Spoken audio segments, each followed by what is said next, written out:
Welcome to the Nehemiah Business Lifecycle Podcast. I'm Patrice Tsague, your host. I'm here with Louis. Louis is the founder of an incredible company that is making waves in Kenya. Louis, only Kenya, or are you in East Africa altogether? We're currently in Kenya and Uganda, so Kenya. yeah, so I spread it thought out. so. Yeah, it's called ZZ ERP. Did I say it right? ZZ ERP? Zizi. So it ZZ. means I love it. root. Yeah, so it actually means root in Swahili. So that teaches you a little bit of Swahili. Mzizi. Oh, wow. And they're an end-to-end processing automation for specializing in schools. And uh, Lewis won the International Business Plan Competition next last year for Nehemiah Week. Now we call Nehemiah Summit. And he'll be our keynote speaker this year for the Nehemiah Summit. And I'm sure he's hoping that Kenya will win again as the fifth time, no, the sixth time in a row. Yeah. Um, well, if you've not yet registered for the summit, I want to encourage you to register. The event will be coming up in August, and you can register today. It's a 3-day event.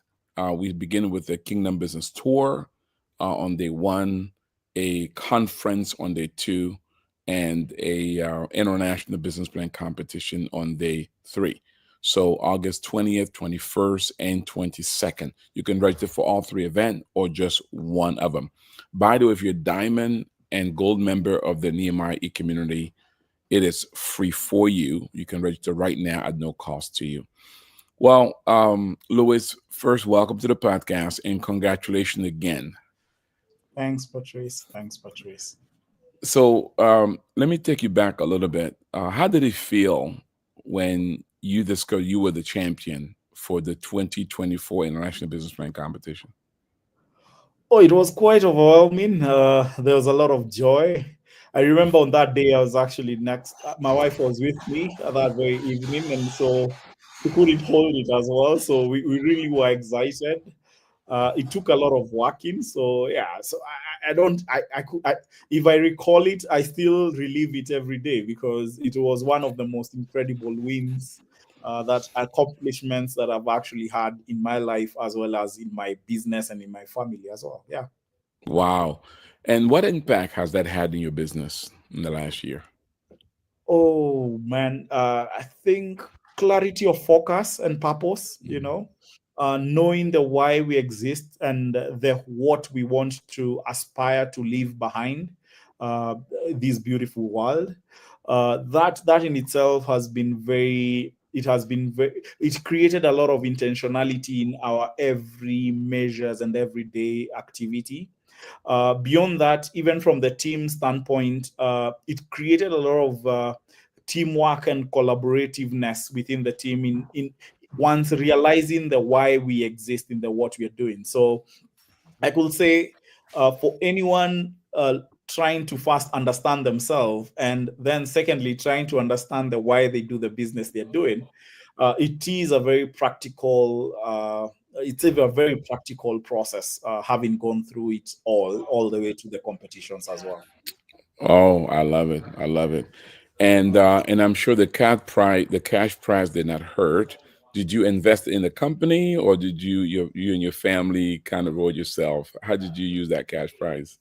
So I did both. There was an investment to my family, obviously, especially being that they could I could see in their eyes the number of sleepless nights we had to preparing for this, and the drives to go have our coach sit with us, Mr. Frank, in preparation for this. And also to the business, there was an element to which we were able to reinvest back in.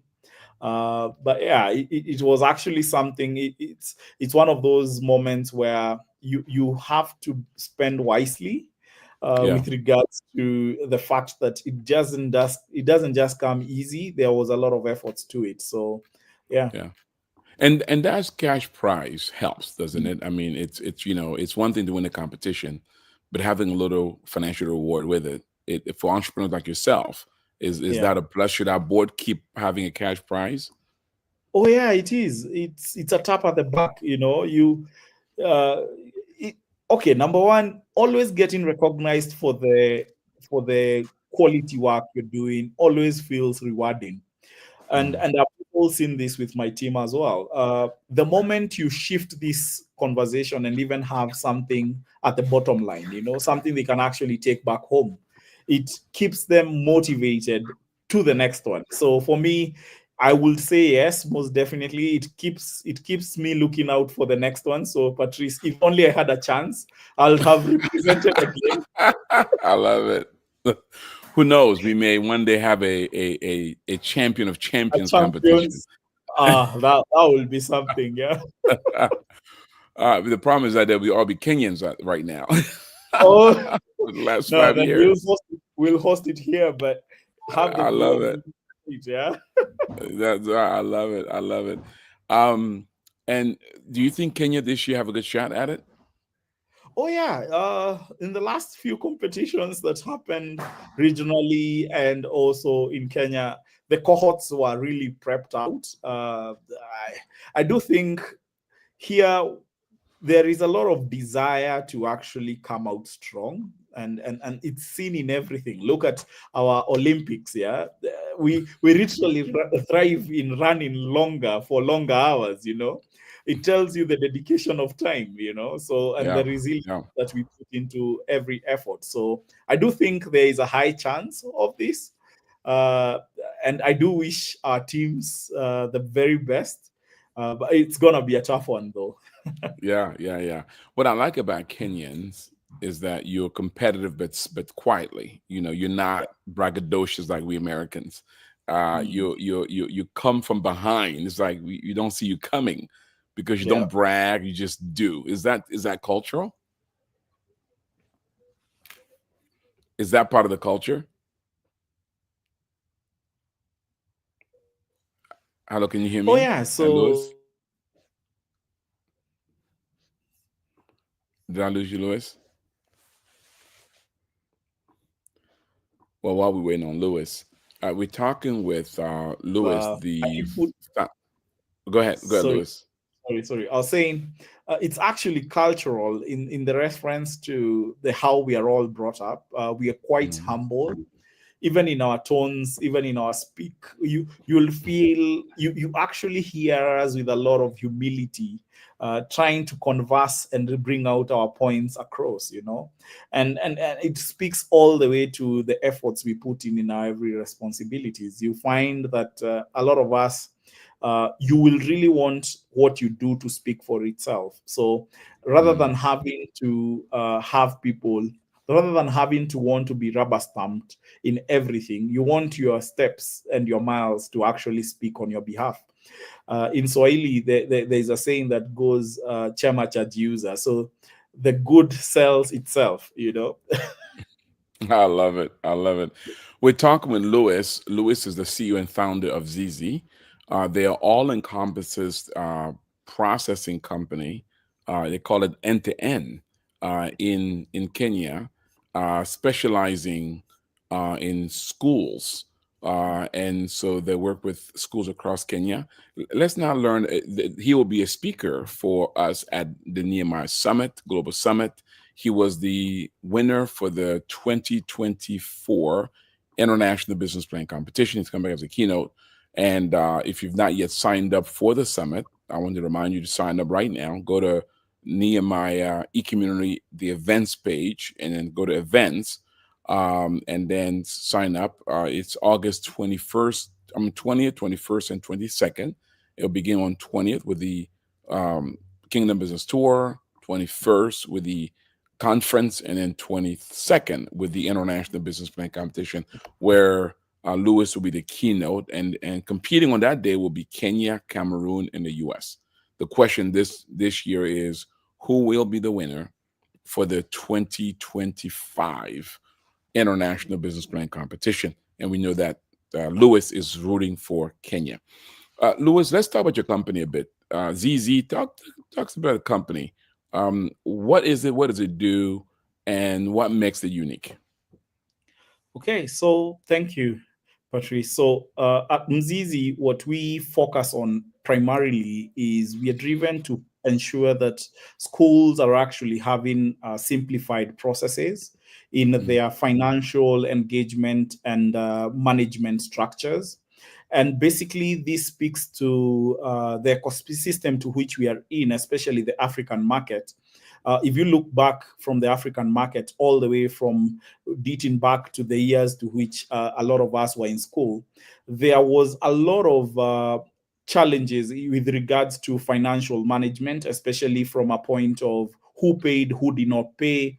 There is an element of lack of evidence-based decisioning, and also a lack of data-driven decisioning within the spectrum of school education, especially here in Africa. And so for us at Mzizi, we literally work to see that we're able to bring in an end-to-end comprehensive system, which we consider it as an operating system for schools, to see that they're able to have the entire ecosystem digitized, so that then the outcomes of this are a school that is able to be impactful in matters education, especially from a quality education perspective. Number two is to see that parents are literally engaged, because then with access to that very information about your child's learning, you're able to make decisive measures in the improvement, especially that are cutting across the child's academia as well as social well-being as well. And finally, it's to see that the school is able to be afloat as and when they are needed to delivering the services they are in. Actually, one of the key, since our last conversations, one of the key successes that we've seen is we've been able to successfully partner with ABSA Kenya to offering something we are calling a purpose-led credit. Basically, here is to see that parents can actually get upfront payment of school fees with a lending facility offered by the bank with a very competitive credit.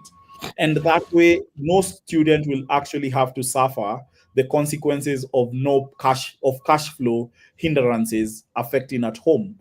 So we are in the process of deployment of this very solution across our ecosystem and looking outward to other African countries. But speaking to the where we are at today is we literally are continuously building for schools. We have over 300 schools already working with us.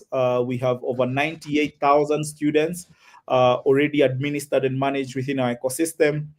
We've seen a lot of impact within the education, and we are targeting to get to at least another 500,000 students within the next 2 years. Wow, that is incredible. So how many schools already in your system? So today we are working with around 300 plus schools. Wow. And are you the biggest player in Kenya? Who are your competitors, and how do you fare? We are the biggest within the private sector ecosystem, and also cutting across the whole ecosystem of learning. That is from K-12 all the way to tertiary institutions. We recently tapped into Uganda, and like I mentioned, we've seen some very good traction coming from that market as well, with regards to the very technology and in comparison to the competitive element within that very market. But to speak to our key differentiator, especially with competition, is number one in the conversation behind our being the first to market this funded model for which parents are able to get affordable purpose-led credit. The second one is in our manners of support. So we are literally have invested in AI-based supporting models to which we are seeing more of our customers understanding how to digitize and how to work within their ecosystem with technology as an enabler. We actually have also become ecosystem enablers and ecosystem influencers. Basically, by us upholding one of the key virtues that we stand for, which is educating our customer base and educating the market at large. So we've done a lot of numeracy forums, over the last 8 months or so. And we've seen over 300 school owners just start the journey of digitization from that very conversation. And more to it is that having worked with lighthouse customers, especially those who are in Kenya, any big school looking to be big in education actually starts their digital journey with us. And because of this key essence, what we've seen is a continuous investment by schools into Mzizi, whilst looking at the journey of upgrading them from one phase to the other, especially where they come from an unknown to a known standpoint. So this literally has been the key differentiator and what cuts us out from the rest within the market. Oh, I love it. I love it. That is so important. So you are almost bringing Kenyan or East African schools to the 21st century. Essentially, it's more than just data processing. It's about you bringing automation, you bringing efficiency, you bring all kinds of support element to help them grow their business. Is that the case? Most definitely, that's the case. So if you were to think about it, it's 7 out of 10 schools in Kenya or in East Africa literally face a lockout of things like credit financing, and also experience things like poor financial systems. And this has seen around 51% of schools literally fail to have systems in whichever the manner. And so for us, it's to, number one, invest heavy on the transition phase, because a lot of the reasons to why they don't have systems is in the knowledge or in the literacy gaps. There is a transitional element that is required towards the literacy of what technology brings in. And then number two, it's in the investment of a model to which we are calling the Mzizi model, acquisition model, which is from the freemium approach all the way to the SaaS approach, which gives them an experimental essence and then getting them to becoming acquired customers. So this has really been a success for us in the last couple of months since we last spoke. And we have seen the market continuously show interest, especially in these transitional stages, and even the necessitation by the curriculum. So there has been a change in curriculum within our market. So Africa as a whole is looking to implement the competency-based education model. And this in itself creates a lot of complexities around how do you assess students in their progressions, in their learnings, etc. So we come in and bridge those gaps from a technology standpoint and help the school get out data which will necessitate their growth as well as their informed decisions on the child. Oh, wow. This is incredible. How did you come up with this idea? What led to the genesis of this? So Mzizi, my partner, actually initiated the journey. Simon Carrier, he started this way back when we were in campus. We happened to have shared campus corridors during our younger days, and the primary desire to build in Mzizi was necessitated by a client, a school. It was literally client-based development and build. And after having invested heavy in the initial phases of building a solution that fits a certain customer base, we have then gone into a deeper analysis of the market problems. And these are literally some of the wins that we actually were able to get from the Nehemiah program, because for us, the question of understanding why do schools buy this system, what is their sole problem, and what triggers them towards the transition between a point where they didn't have anything to a point where they really need something immediate. So those are the primary original stages to which we've iterated. So for us, I'll say our ideation was not primarily pegged on our need, but literally a customer problem, which is the easiest and the best way to build, because then the customer is always with you in the journey. So you're literally resolving a problem they are facing. But I could then speak down to the current product that we are having. So for us, we do a lot of data-driven decisions, even in our strategic approaches. So we look at we use our customer base as a point of reference if we are to build on new technology. And what that has done is that it has given us the ability to drive deeper into our customer base and understand what are the problems that ail them. And to this day, I could say the one that we've underlined as in upper cases and underlined is cash flow problems. And so that's what is driving us to the next phase of our product journey. Oh, I love it. And when you started with Nehemiah, what you know about our life cycle, right? Yeah. What stage are you now? Are you profitable, sustainable, break even, or scaling? Where are you? we when we were joining Nehemiah, we were at a break even. So we Okay. transitioned from break even to profitable, and Wow. now are at.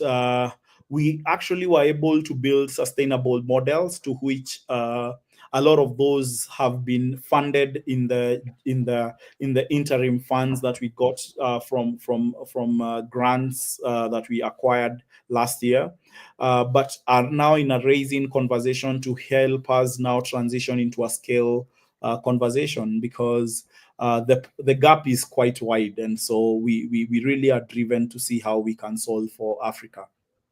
Oh, wow. I love it. So you came at Nehemiah at break even. Now you're Yeah, profitability, and yeah, then now you are raising capital to try to to try to scale throughout Africa. exactly. That is incredible. Talking with Lewis. Lewis is the CEO of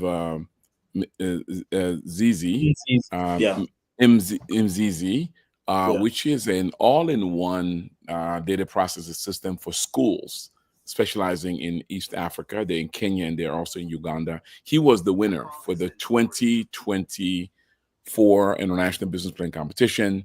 He's now coming back as a speaker. If you want to hear him speak, you want to join us at the summit. It used to be called Nehemiah Week, and that event is on August the 20th, 21st, 22nd. We'll have the Kingdom Business Tour, the conference, and then conclude with the International Business Competition, where he'll be speaking. Competing that day will be Kenya, will be Cameroon, will be the United States. The question is, who will take this year's trophy, the International Business Competition? Who will take it from Kenya? Will Kenya retain it? Will Cameroon take it? Or will the US take it? Come and see. Go to nehemiahecommunity.com and go to events, sign up, or just reach out to us. Before we land this plane, one last question for you. Um, our theme this year is Kingdom Business and Mental Health. Our studies show that mental health has a significant increase post COVID. Entrepreneurs face it deeply. Uh, what are your thoughts about mental health and how it impacts the entrepreneur or even employees, and as you've experienced in your own business? thank you. So speaking to mental health, and I'll speak from a point of a founder. 90% of the time, a founder is literally like a lone ranger. So they are literally in the woods trying to find their ways out. And a lot of times in this process, they fail to get a lot of support system around them, because you speak to your partner, especially for those who don't have co-founders or partners within the ecosystem that work with them. It's harder for them, because you'll find them struggling with decisions, number one, especially where hard decisions are meant to be made. Number two, there is a continuous cycle, especially in the early years of business, where you see the burn rate increasing while as the income flows are weakening, and so that is actually one of the core reasons as to why businesses end up closing. So from my point of view, I think this is a key point of discussions, especially within startup businesses. And I do think that a lot of conferences or a lot of forums to which founders are able to air their views and have a listening ear would be really, really necessary for them, because then you are shown that you're not alone in this, and also you get to experience knowledge shared across numerous other people.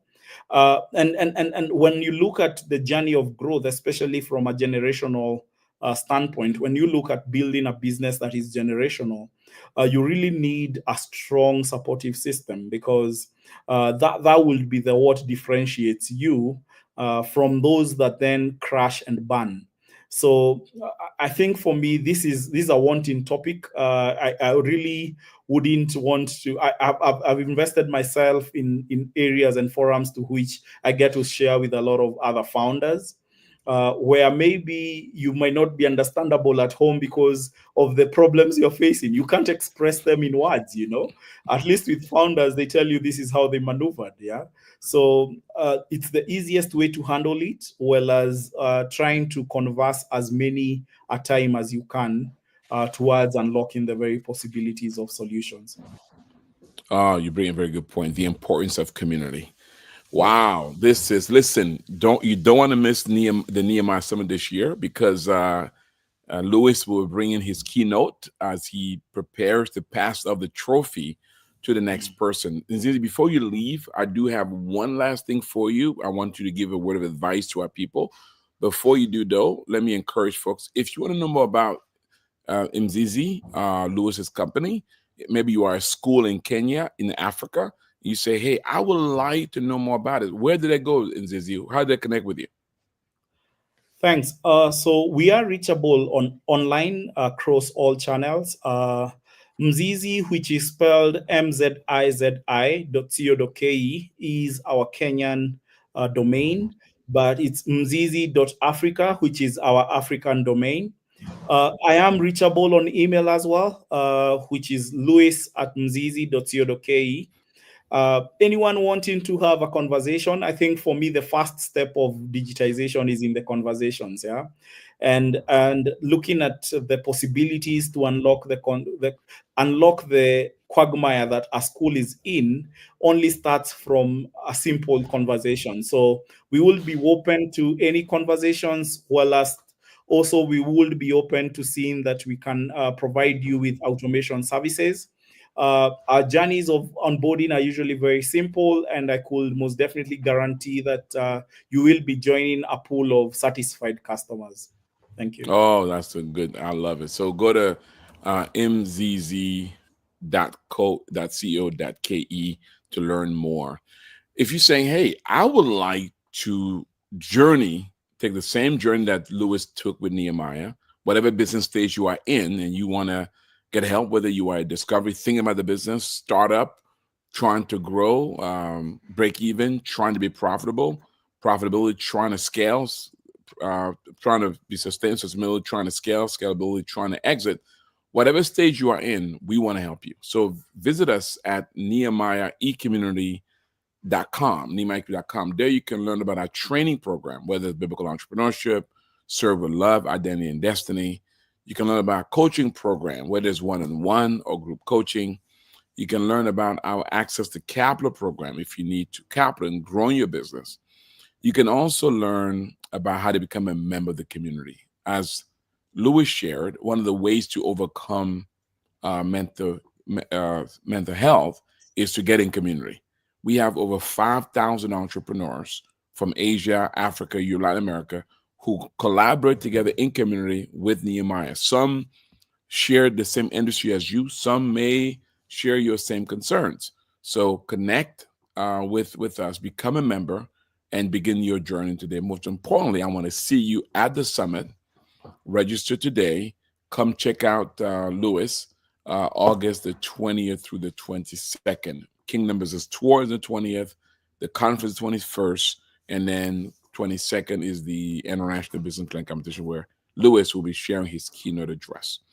Lewis, by the way, also share this podcast. If you know somebody who runs a school, you know somebody who would love to be encouraged as an entrepreneur, you know somebody who would need to come to this conference or connect more with Nehemiah, share this with them, because friends share with friends that which gives them hope, enlightenment, and enjoyment. So share this on your Facebook, share it on your LinkedIn, share it, in your various social media platform.